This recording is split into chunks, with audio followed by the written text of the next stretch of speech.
this video I'm going to look at compound interest, and the first question I've got here on the left hand side is: you deposit €2,000 in a bank offering 10% interest compounded annually. How much is it worth after 3 years?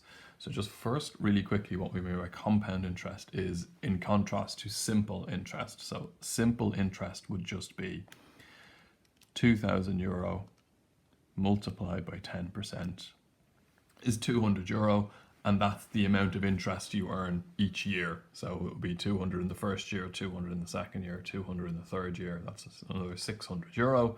So this would be 2,600 in 3 years. Okay, but we're not going to really deal with simple interest on the course. You're not really going to see simple interest in real life either. Okay, it is compound interest that banks and other financial institutions use. Okay, and compound interest is basically interest on interest. All right, so I'll do this example here, doing it kind of year by year. So I've got €2,000 at the start of year one. So I go year one. At the start, I've got €2,000, and then interest is 10%. So 10% of that is €200 plus the 2,000 that I had, means at the end of year one, I've got €2,200. All right, and there's that 200 is my interest figure. So then at the start of year two, instead of calculating interest on the 2,000 again, I calculated on the 2,200. All right, so that's all compound interest is. All right, interest is going to get charged on the interest you've already earned. So you keep adding that interest on. So at the start of year two, I've got 2,200. Interest rate is 10% again. So that's 220 plus the 2,200 I already have is 2,420 at the end of year two. All right, so that means at the start of year three, I've got 2,420 multiplied by 10% again. That's going to be 242. Add that on to the 2,420 that I had.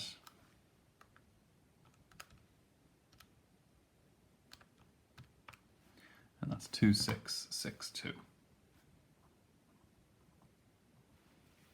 All right, so at the end of 3 years, how much is it worth at the end of 3 years?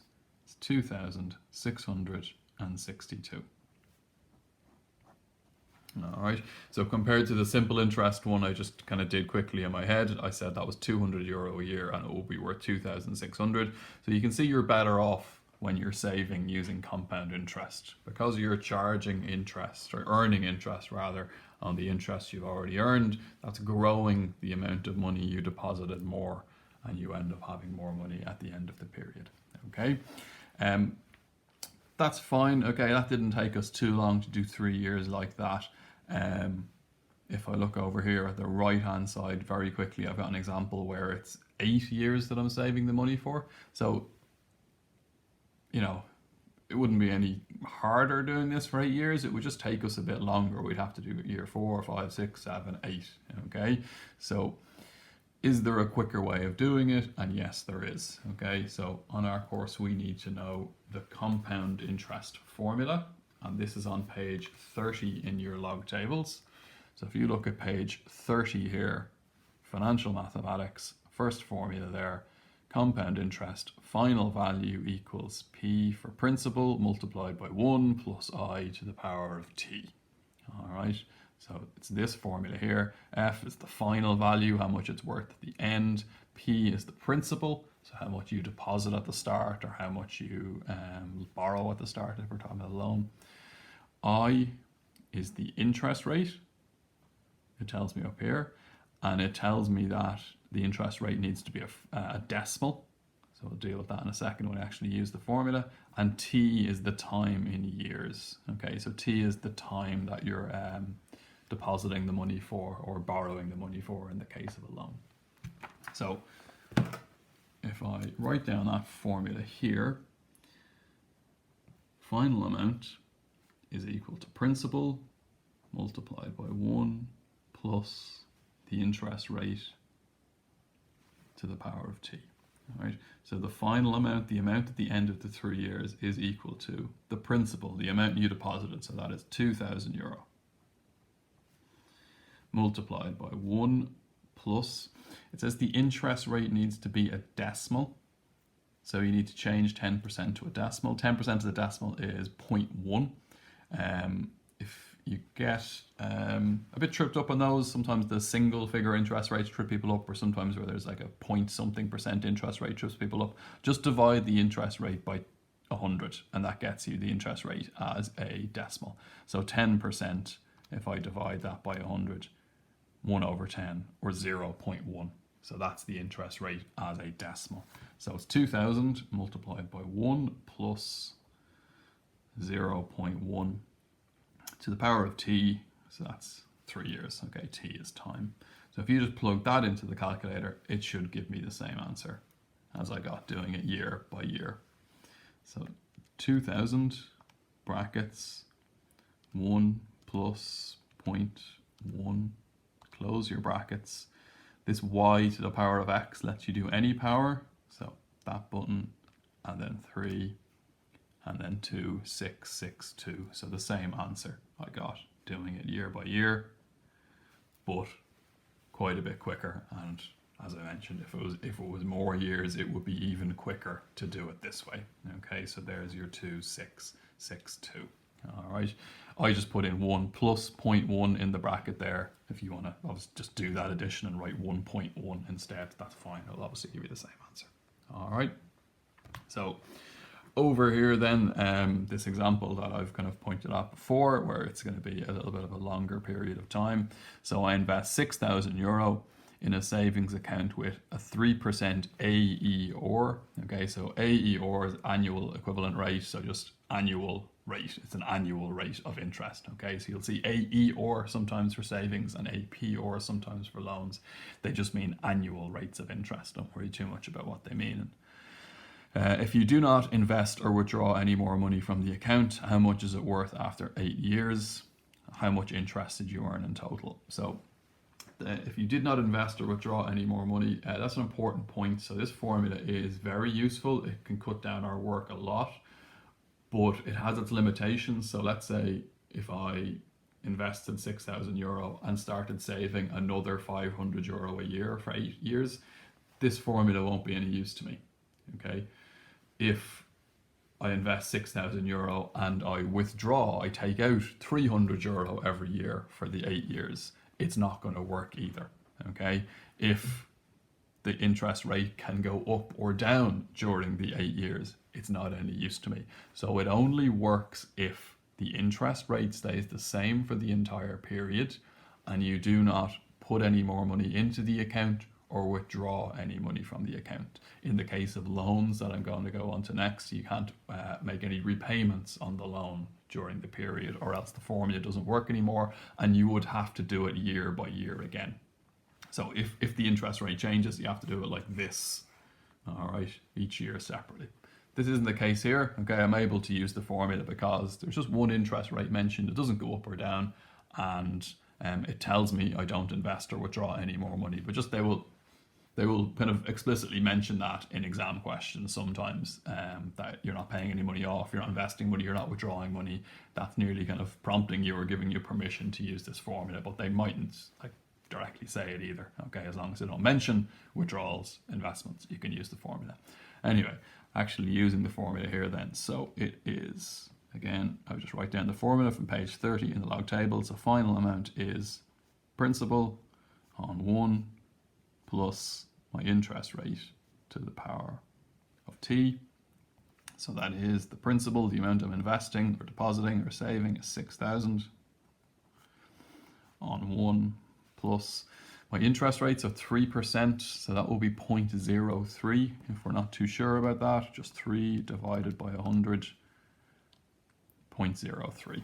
So 1 plus 0.03 to the power of, it's 8 years that I'm investing this for, so 8. And then just plug that into the calculator. So 6,000 multiplied by 1.03 to the power of 8, and that's 7,600.6204. So this is money here, so we go to 2 decimal places. So that is 7,600 euro and 62 cents. All right, so that's what it's worth after 8 years. I've asked the second part of this question: how much interest did you earn in total? So you invested 6,000, it's now worth 7,600, so just take 6,000 away from that. So that'll be 1,662. Okay, so 7,600 euro is at the end of 8 years what it's worth, and 1,662 cents is interest earned. So I've asked for both in that question, but just be careful. Some questions will only ask you for one. So 7,600 is the answer that formula spits out, but just the question might be looking for the interest. All right, so just do that little bit of subtraction, and that gets you the actual interest that you've earned over the 8 years. All right, so just looking at that, 3 lines to get the 7,600. If I was to do that year by year, it would take me a bit of time. So obviously it's a lot quicker on this example here. All right, as I've mentioned a couple of times, this formula will also work for loans or for debt, for money that you owe. All right, and I'll have 2 examples here as well. So the first one, you borrow 15,000 euro from a bank at an APR of 6%. So APR, again, just an annual interest rate. The loan is for 5 years and you make no repayments until the end of this period. How much will you have to repay? So the no repayments until the end of this period is telling you you can use the compound interest formula. All right, so if you are actually repaying the loan every month, every week, every year during that period, you wouldn't be able to use the formula anymore. Okay, you would have to do the question kind of year by year, a bit like this one. All right, or the way I did this one first. So write down the compound interest formula. And the reason I can use the formula for loans as well as deposits, as well as money that you are putting in a bank or investing, is because when you borrow money from a bank, they charge you interest. So they are going to add interest on to the amount you owe them. So just like a deposit, you've got an amount of money, you're adding interest on for a period of time. So that's why the formula works for this as well, because the bank is going to charge you interest. It is going to add interest on to the amount you borrow, and then you'll have to repay the original amount plus the interest whenever you come to repay the loan. All right, so final amount equals principal on 1 plus I to the t, so P, principal, the amount you borrow at the start.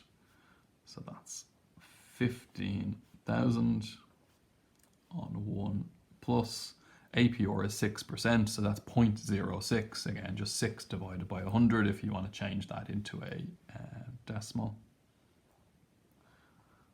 Okay, and then the time is 5 years. All right, but don't forget that interest rate shouldn't go in as 6, it should go in as 0.06. It needs to be a decimal, not a percentage like that. If you put it in as a percentage, you're not going to get the correct answer out.